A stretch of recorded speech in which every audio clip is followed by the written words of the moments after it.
Senior citizen के लिए सरकार ने शुरू की ये 4 खास स्कीमें, जाने कौन सी है ज्यादा फायदेमंद। केंद्र सरकार ने सीनियर सिटीजन के लिए 4 खास स्कीमों की शुरुआत की है।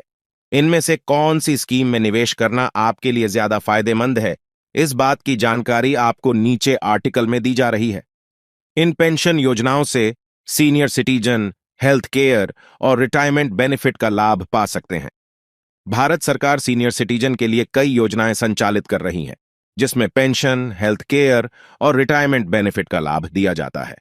वरिष्ठ नागरिकों के लिए सबसे ज्यादा पेंशन योजनाएं सबसे प्रभावशाली माने जाते हैं। इन योजनाओं के तहत बुढ़ापे में रेगुलर इनकम से फाइनेंशियल सिक्योरिटी मिलती है। यहां सरकार की ओर से पेश की गई 4 पेंशन योजनाओं के बारे में जानकारी दी गई है।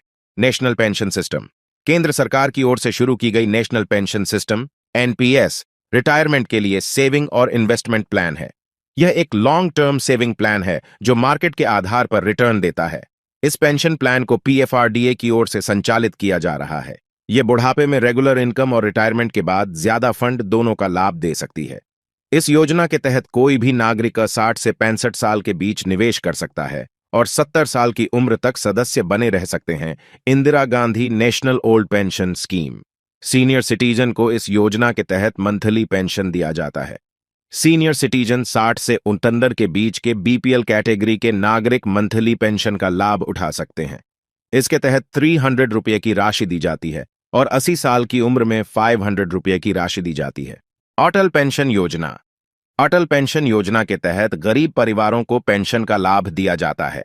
इसके तहत मंथली पेंशन 1000 और 5000 रुपये तक दिया जाता है। भारत के नागरिक इस योजना के तहत 18 से 40 साल की उम्र में इसका लाभ उठा सकते हैं। वरिष्ठ पेंशन बीमा योजना, फाइनेंस सर्विस विभाग की वेबसाइट के मुताबिक एलआईसी की ओर से वरिष्ठ पेंशन बीमा योजना संचालित की जाती है। इसके तहत आपके एक मुश्त राशि पर मंथली पेंशन का लाभ दिया जाता है।